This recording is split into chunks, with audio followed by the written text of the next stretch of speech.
Hey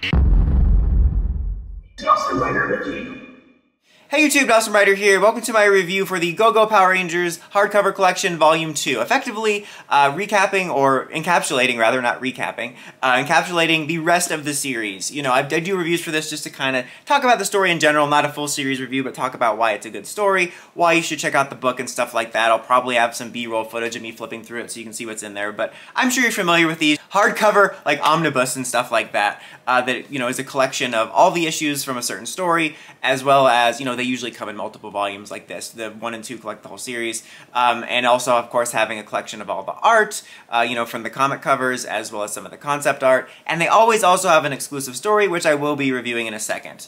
But in general, I've spoken about this before in a couple different videos, but I think Go-Go Power Rangers is one of the most underrated comic series in the Mighty Morphin Power Rangers comic universe. You know, it winds up turning into, eventually, which this covers, backstory issues for the Omega Rangers arc in the Necessary Evil comic, which is all good stuff. It lost its identity a little bit there, but it's good stuff, and that part is pretty essential for the main comic stuff. But outside of that, though, I think the best things about this series overall is the character work and the backstory and lore that it adds. It's more so the early issues that are contained in Volume 1 that have the early character work before the series started delving into bigger things.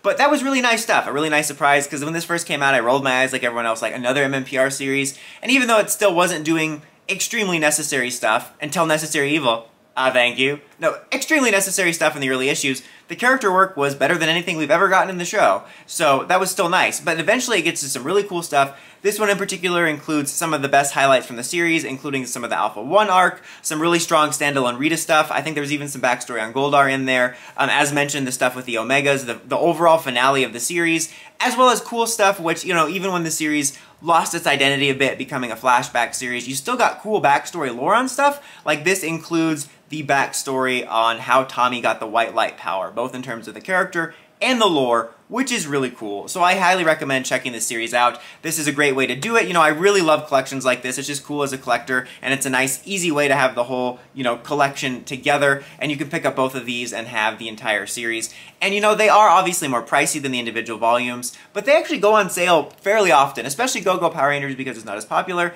So I can definitely recommend checking this out. If you are wondering like where to start and all that stuff and about reading the comics, I recently did do a video that I will link multiple places in this video, I'm sure, breaking down where to start the comics and the reading order incorporating Go-Go Power Rangers. So if that's helpful to you at all, I will have that here. Now, real quick, just to review the story that was in this, they always have an individual standalone exclusive story for this, and this was honestly one of my favorites. I wouldn't say it's essential. You're not missing anything. You're not missing any major plot developments or backstory or anything. I mean, there is backstory, but if you don't pick this up or never read it, you're never going to feel lost, at least in my opinion, in any future issues in the main series. It's just a nice little character-driven backstory issue about, oddly enough, TJ and Cassie when they were younger, but also features Rocky during the Season 3 period. It has Rocky dropping off his sister at school, and you see a young TJ and Cassie defending this kid that's being bullied for liking the Power Rangers, which is a fun meta concept, not being bullied, but, you know, I'm sure most of us Ranger fans are familiar with that from our youth, sort of having to hide or getting teased about liking Power Rangers as we got older, maybe even today, you know, because it's still kind of more of a weird thing to like even amongst the, you know, comic book movie boom. But I'm sure, boom.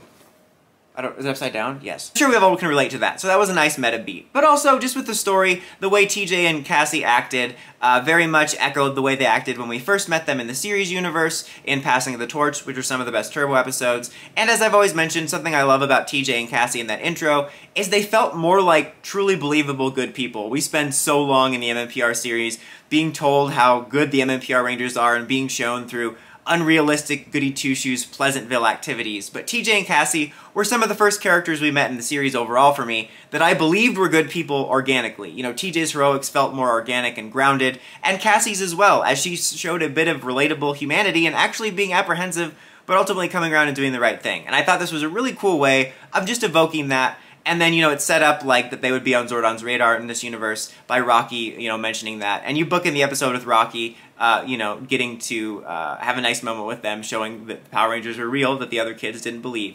And it was a nice little showcase moment for Rocky as well. And this issue, or this, story was nice because not only was it a nice little story that, again, echoed the spirit of show TJ and Cassie and their introduction, but I think generally the issue kind of felt like a tribute and an echo of what a general Go-Go Power Rangers comic issue would feel like in the early days. Just a little bit more of a character-driven piece that you're not missing any major story or character beats, but it's just a nice expansion on understanding the character, and I really like that. So yeah. If you pick this up, it was a nice story. I think it's a nice story for Ranger fans and fans of the Go-Go Power Rangers series.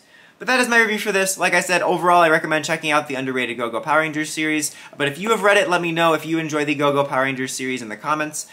Until next time, don't forget to like, comment, subscribe, and climb the steps and ring that bell so you get notifications for my videos. Dawson Ryder, signing out.